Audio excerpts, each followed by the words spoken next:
A common talking point among those who back the blue is police don't make the laws, they just enforce them. People who believe this often say so when their fellow citizens question the aggressive actions of police officers or cops' willingness to unquestioningly enforce even the most outdated and cruel laws. It is too bad, they say, but the officers are just doing their jobs. It's not their fault, it's the politicians. They confidently explain as they rationalize the actions of these armed government agents. Forget that Nazi police were just enforcing the law Nazi lawmakers enacted, and police for all manner of repressive regimes have done and still do the same. Never mind that here in present-day America, police actually do, to some extent, pick and choose what laws they enforce, or that they consistently lobby for influence in making those laws. These facts are ultimately peripheral to the real problem with the belief that police don't make the laws, they just enforce them.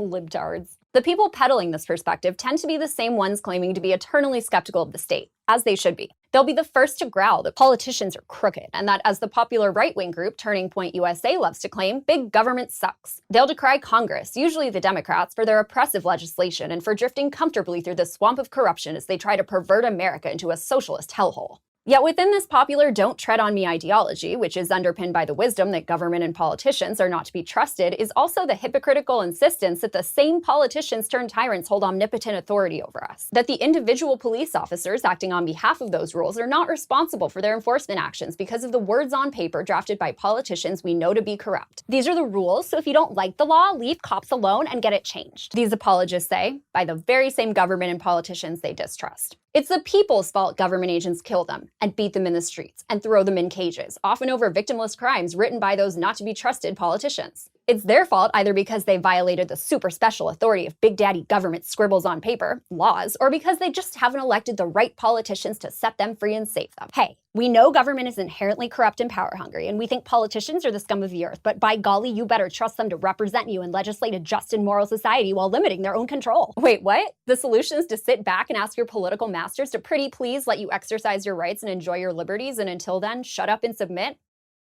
Doesn't sound very American to me. It was laws the American revolutionaries refused to obey because they violated their natural rights. Speaking of which, despite all this reverence for the law, aka the rules some mortals make up, very few of the people prattling on about how it needs to be obeyed and enforced seem to care at all about the supreme law of the land, the Constitution, which is supposed to protect the same natural rights the creepily named founding fathers disobeyed the British government to defend. No, never mind all that. Going to war without congressional approval? Who cares? My politicians have assured me it's for freedom. Getting spied on without a warrant? Fine by me. I feel safe from all the scary boogeyman the mainstream news and my representatives shove down my throat. Police stealing your property without ever charging you with a crime? Well, Mr. Government Authority Man said you did a bad thing according to the government's rules, and that's all I really need to know. Master Make America Great Again said the government should violate people's Second Amendment rights first and give them due process second. Take the firearms first and then go to court. Sounds right to me. God bless America. We must back the blue and Donald Trump in their brave confiscations. Never mind that the laws these politicians pass and promote often directly violate the supreme law of the land, that they result in authoritarian brutality, or that the most corrupt agencies they love to hate receive their funding through, you guessed it, the law.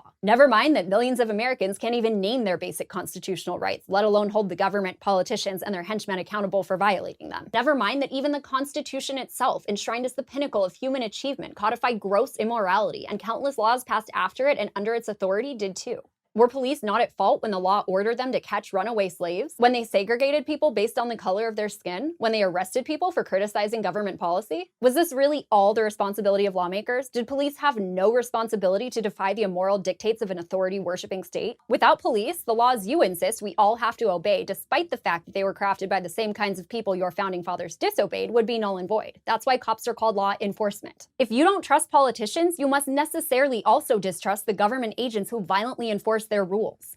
A law ultimately means nothing without the threat or imposition of violence to back it up, so maybe you should consider backing the principles you claim to instead of backing the blue, who confiscate guns if the state tells them to, deny people due process, and treat them as guilty until proven innocent, eviscerating the very values you cherish so greatly and that the divine Constitution has failed to protect. But if you continue to insist that police don't make the laws, they just enforce them, you're as much of an apologist for big intrusive government and faithful submission as the loyalists your founding fathers fought against. You're as bad as the modern day enemies you hate because they hate freedom.